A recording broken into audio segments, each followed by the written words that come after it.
네, 이어서 해상보험론 2주차 강의 진행을 하도록 하겠습니다. 이게 보니까 제가 그 맥킨토시 iMac을 쓰는데 iMac용 MS 오피스는 한자 입력이 어렵네요.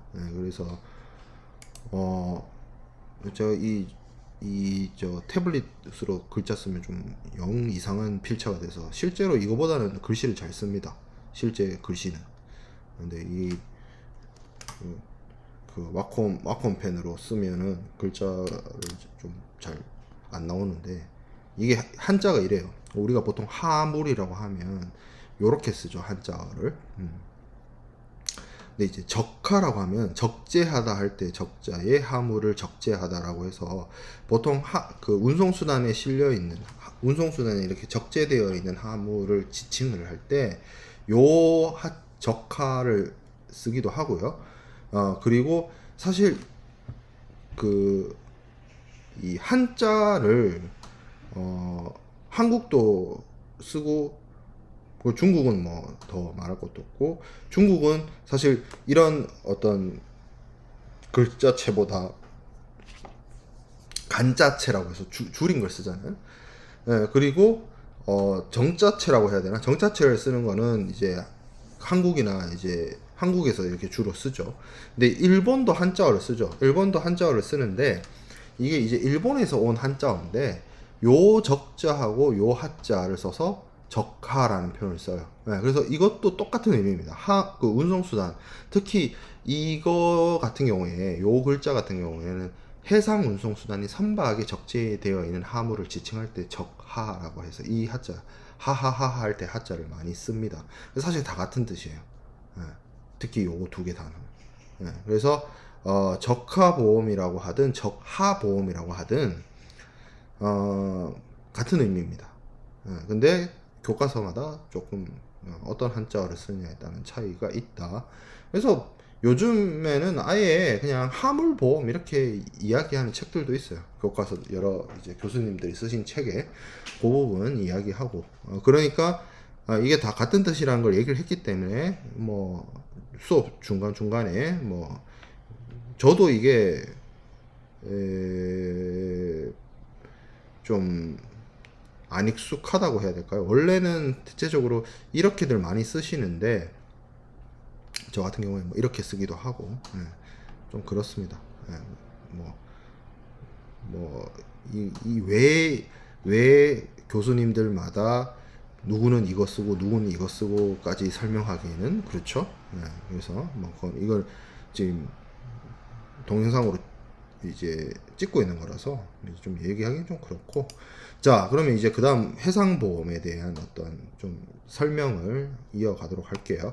해상보험은 보험자는 보험사고 발생 시에 손해를 보상을 약속을 하죠. 그리고 보험계약자는 그 대가로서 보험료를 지급하는데, 쉽게 말해서 보험료와 손해 발생 시 보상을 해주겠다라는 서로 간의 약속을 주고받는 거예요. 그래서 보험 계약이죠. 해상보험은 해상보험 계약을 근간으로 하고 있습니다. 보험자와 피보험자 사이의 약속이에요. 피보험자는 보험자에게 보험료를 내고 보험자는 사고가 발생하면 그것을 보상하겠다라고 서로 약속하는 거예요. 자, 그러면 이 해상보험이 가지고 있는 특징은 국제성이 있습니다. 주로 국제운송, 해상운송, 특히 나라와 서로 다른 나라를 연결하는 국제운송을 대상으로, 국제운송하고 있는 화물이나 선박을 대상으로 이루어지기 때문에 이 해상보험은 아무래도 국제성을 가지고 여러 기업들, 여러 국가의 기업들이 참여를 합니다. 그런데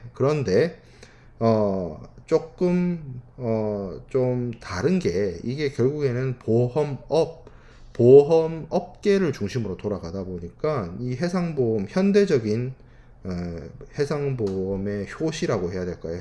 현대적인 의미의 해상보험의 시작 자체가 영국에서 이루어졌기 때문에 각국이 자국의 법도 있지만 이 해상보험 증권이라든지 뭐 이런 부분에 있어서 영국법을 준거법으로 활용하고 있습니다.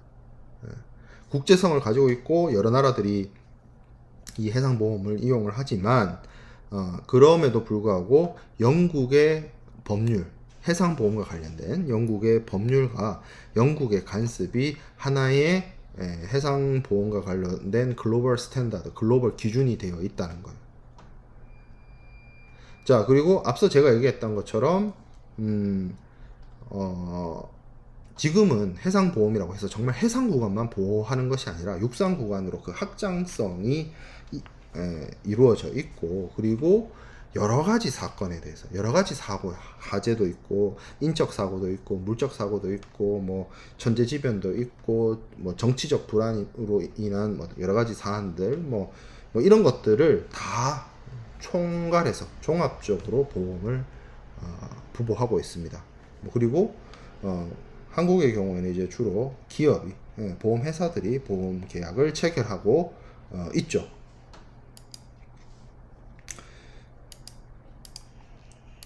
자, 해상보험이 가지는 그럼 기능은 뭐냐? 해상보험을 통해서 사고를 예방하는 거죠. 해상 운송, 특히 해상 사업을 하는 당사자들 입장에서는 해상 사업 도중에 발생될 수 있는 여러 가지 위험으로부터 자신을 안전하게 만들 수 있죠. 물론 이것이 무슨 뭐 안전벨트나 뭐 헬멧처럼 내가 실제 사고가 발생했을 때 나의 피해를 줄여주는 그런 안전장치가 아니에요. 보험이라는 안전장치는 어떤 물리적인 안전장치가 아니잖아요. 그죠? 뭐예요? 실제 사고가 나서 내가 손해를 입었을 때 그 입은 손해를 경제적으로 금전적으로 보상을 해주는 그런 안전장치인 거죠. 안전벨트나 헬멧과 같은 안전장치는 아니다. 안전장치지만. 자, 그래서 해난 사고가 발생을 했을 때 입은 손실들을 보상을 하는 그런 역할을 하는 거고, 자, 이런 안전장치, 뭐 사고가 나면 내가 금전적으로 보상을 받을 수 있다라고 하는 안전장치가 있기 때문에 이걸 믿고 해상 운송을 할 수가 있는 거고, 해상 운송이 활성화되고 보편화되는 겁니다. 만약에 해상을 통해서 해상 운송, 국제 운송을 통해서 물품을 운송하는 데 있어서 이런 보험이 없다면 그대로 위험에 노출되고 위험에 직면할 것이고, 그러면 그러한 위험으로부터 자신의 이익을 지키기 위해서는 뭐 두 가지 방법이 있죠. 운송을 안 하거나 뭐 운송을 하는 데 있어서 엄청난 비용을 책임을 져야 되고, 그리고 그 비용을 소비자에게 가격을 전가시키겠죠. 이게 어떻게 보면 경제적인 현상인데, 안전장치, 보험이라는 제도적인 안전장치가 있기 때문에 이걸 믿고 사람들이 바다로 나갈 수 있는 거고, 많은 사람들이 바다를 나가기 때문에 누구나 이제 운송을 할 수 있는 거고, 운송이라는 게 어떤 특정하거나 매우 특별한 스페셜한 이벤트가 아니라 보편적인 경제 활동이 되는 거야. 그렇죠. 바다로 나가는 거에 대한 두려움이 있다면 아무도 안 나갈 텐데, 보험을 믿고 나가기 시작하면 누구나 다 나가는 거고, 너도 나가고 나도 나가고 한다면 해상 운송 서비스를 제공할 수 있는 공급이 늘어날 거고, 해상 운송을 공급하는 서비스 업자가 많아지면 많아질수록 뭐가 되겠어요? 해상 운송의 운임은 떨어질 거고, 물품의 국제적 이동이 굉장히 안정적으로 이루어지겠죠. 그런 어떤 경제적 물류를 그러니까 전 지구적인 글로벌한 물류를 가능하게 만드는 거예요. 해상 보험이 있기 때문에. 자, 그리고 국제 수지 계산을 한다. 보험료 수입이 크죠. 뭐 일반 개인이 뭐 임보험과 관련해서 보험에서 생명보험이나 뭐 실비보험 관련해서 보험을 내는 거야. 뭐 큰 금액이 아닙니다만, 기업들이 자신의 사업을 영위하기 위해서 드는 보험료 수입은 큽니다. 그렇기 때문에 이런 것들을 통해서 큰 보험회사가 있다면 뭐 외국으로부터 보험 가입을 받을 수도 있는 부분이고, 뭐 그렇죠. 그러니까 자본의 보험 가입을 위해서 국제적인 자본의 이동이 발생되게 되기 때문인 거죠. 그렇죠. 그리고 보험회사 입장에서는 보험료를 벌어들여서 그걸 가지고 여러 가지 운영을 할 수 있는 것이고, 앞서 얘기했던 것처럼 국제 물류를 촉진시키는 기능이 있습니다. 하나의 안전장치가 어떤 위험을 보험회사로 전가시킴으로 인해서 국제 운송의 어떤 신뢰성이나 안정감을 가져올 수 있고, 이를 통해서 보편적인 운송이 확산되고 국제 물류가 원활하게 돌아가게 된다는 거죠. 그렇죠. 무역 거래 원활화나 국제 물류 촉진을 해상보험을 통해서 기대할 수 있다라는 점입니다. 자, 추가적으로 제가 영국의 법과 간습이 국제적인 해상보험의 기준이 된다라고 되어 있는데, 이야기를 했는데, 그것과 관련해서 이 해상보험에 적용되는 관련 법규가 어떤 것들이 있는지를 이야기하고 2주차 강의를 마치도록 할 생각입니다. 첫 번째, 가장 유명하고 가장 대표적이고 정말 오래된 해상보험의 바이블, 해상보험의 바이블, MIA입니다. MIA, Marine Insurance Act, 1906년에 제정이 되었고요. 2006년 아니고요. 2006년을 제가 1906년으로 오타낸 거 아니고요. 말 그대로 115년 됐죠. 21년이니까 100년이 넘은 법입니다. 100년이 넘었어요. 우리 한국, 대한민국의 역사보다 깁니다. 이 법이. 1906년이면 구한말이죠. 구한말에 이제 을사늑약 있던 그 시기, 뭐 그 시기 정도가 되는데, 그때 제정된 법이에요. 해상보험이 이때 시작됐느냐? 아닙니다. 우리가 다음 주에 로이즈 보험에 대해서 공부를 하겠지만, 해상보험은 17세기, 18세기부터 시작됐어요. 현대적 의미의 해상보험들이 이제 그때부터 이제 뭐 한 18세기, 19세기, 그렇죠?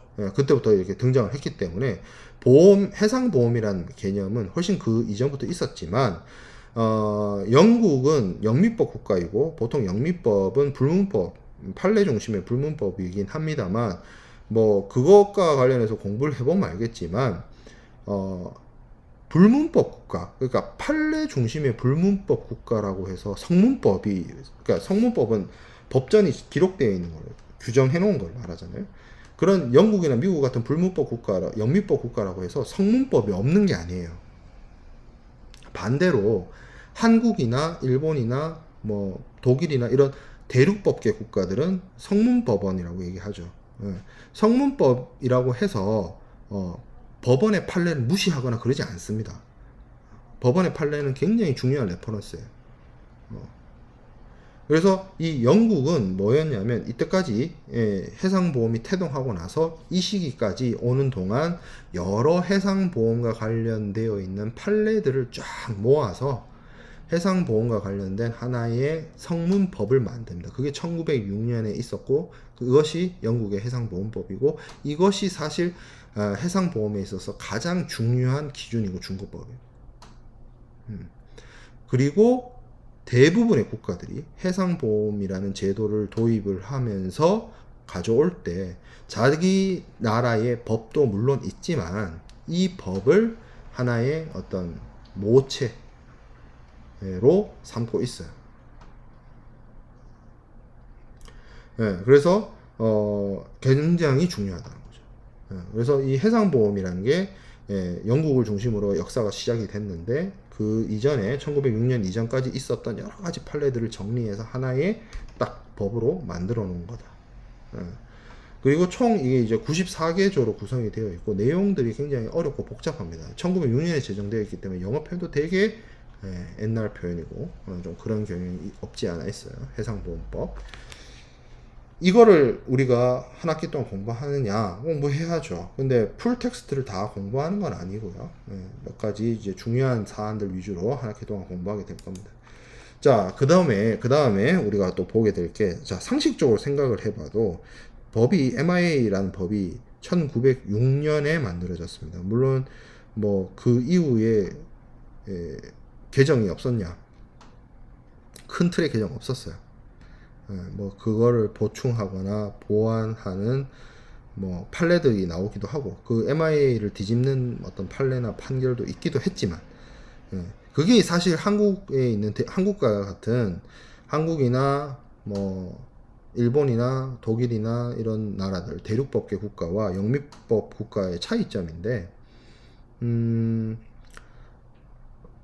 한국의 경우에는 어떤 법이 만들어지고 그 법이 적용됨에 있어서 여러 가지 문제점이라든지 부작용이라든지 법이 제대로 규정하지 못한 부분이 있다라고 한다면 그거를 속히 개정하거나 뭐 하는 방식으로 법을 자꾸 빨리 바꾸죠. 근데 영미법은 꼭 그렇진 않아요. 근데 그렇지 않다 하더라도 그게 어느 정도 한계가 있지. 예. 법 제정해놓고 100년이 넘는 시간이 흐르다 보니까 실제 보험 실무 관행과 동떨어져 있는 내용들이 너무 많이 있다. 그래서 기어이 버티고 버티다가 새로운 개정법을 만듭니다. 그게 인슈어런스 액트 2015, 뭐 줄여서 IA 뭐 이렇게 얘기하기도 하고 뭐 해요.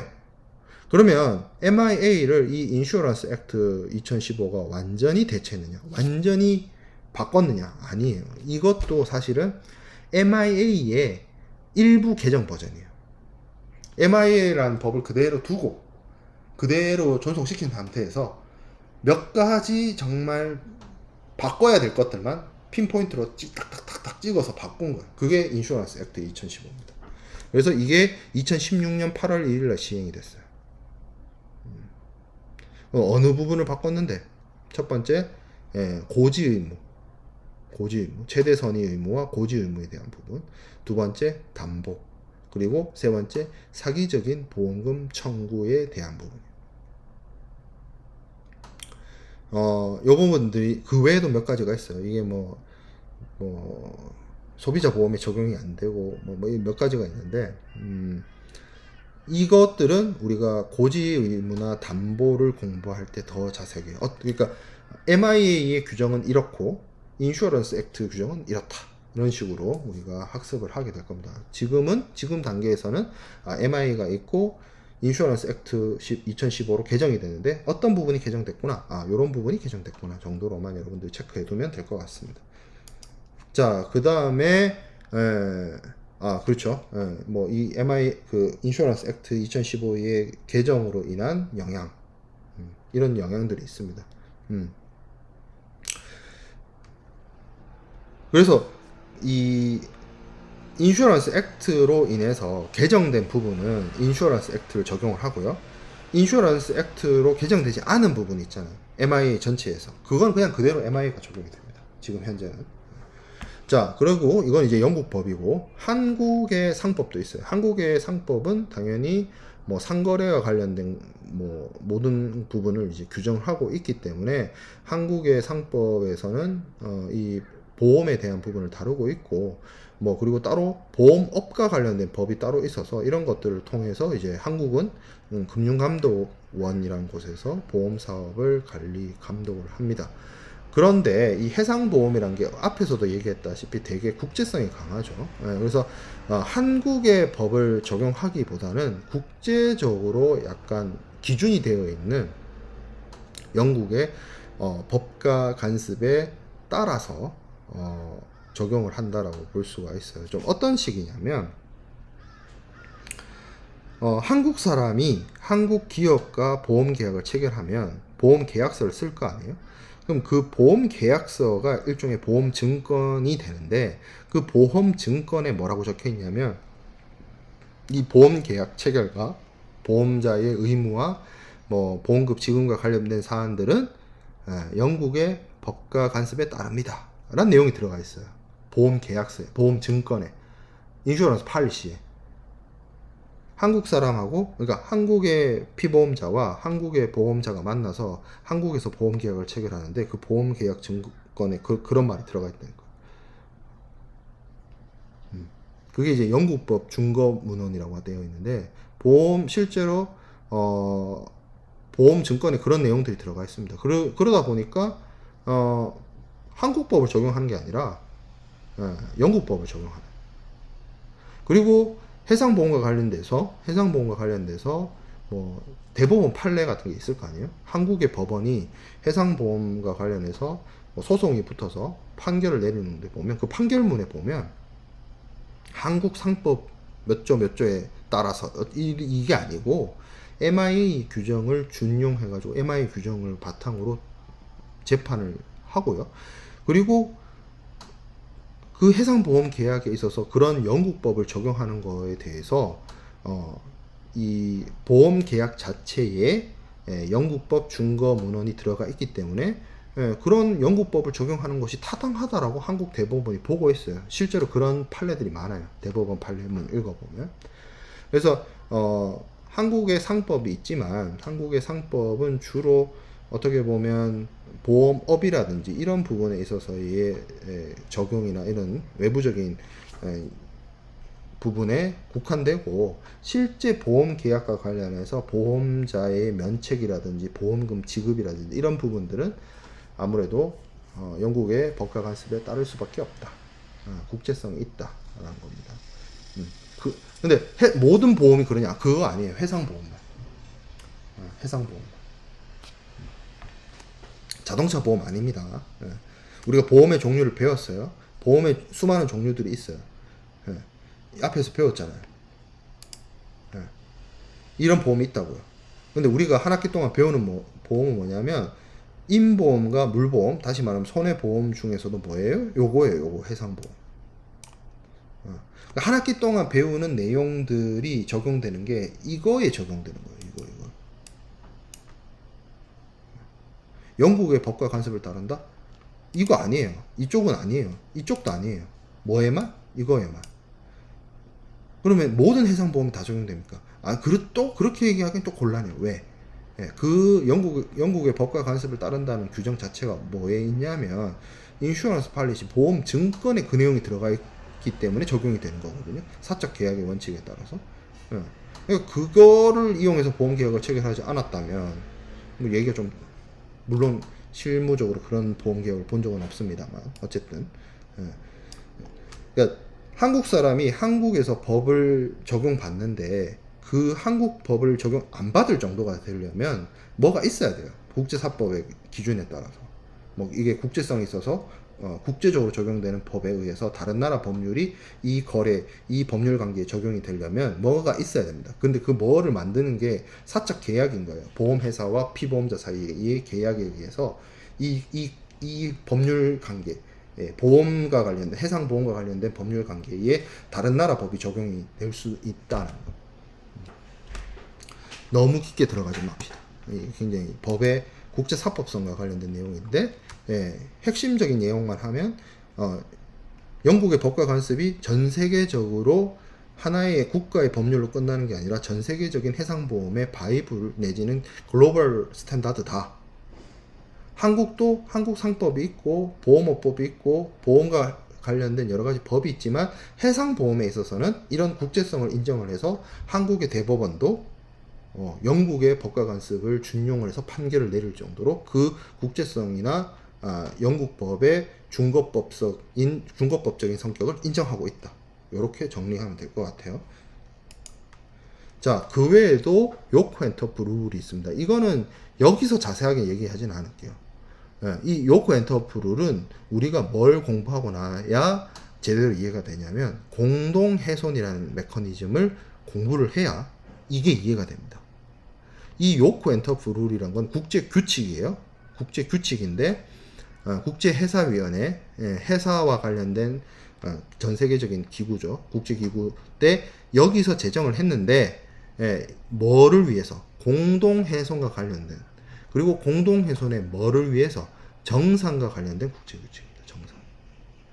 공동훼손이 뭐며 공동훼손을 왜 정산해야 되는지는 우리가 나중에 해상손해에서 공동훼손을 공부해야 이해가 돼요.